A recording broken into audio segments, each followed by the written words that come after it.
paano ba natin i-clear ang credits ng ating customer sa ating kiosk machine?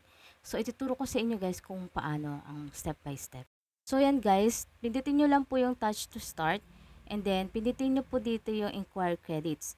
And then, yung scenario po kasi dito, ito po yung nagbayad po ng Converge, yung kapatid ko. So, ini-input ko dito yung account number ng Converge. So, yan. Once na na-finish ko na nga to, yung ma-input ang kanyang account number, may makikita po kayong sign dito sa baba na check. Enter nyo lang po yan or i-click nyo lang siya. Pindutin nyo po. And then, mapapansin nyo po dito, meron nga po siyang sukle or credits na 3 pesos. So, paano ba natin i-clear to? Bali, ang gagawin po natin guys, pipindutin ko po ito. And then, mapapansin nyo dito na humihingi si kiosk machine ng OTP number.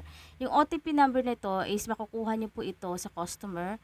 So, may nakuha na ngang OTP number si customer.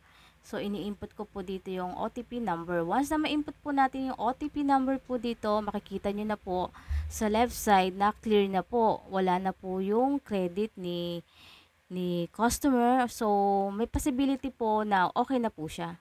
Clear na po siya. Gagawin na lang natin, once na na-credit nyo na po or na-clear nyo na po yung credit ni customer is manually nyo na po iaabot yung sukli niya. Ganun po yung pagproseso niya. So, yung sa dashboard nyo po, ibig sabihin na-clear na po yung credit ni customer. So, manual nyo na lang para iabot po yung sukli kay customer. I hope guys na nakatulong po, lalo na po sa may mga GCash vending machine. Yun lang po yung step by step na pwedeng gawin natin. Isa sa pinakamadaling method.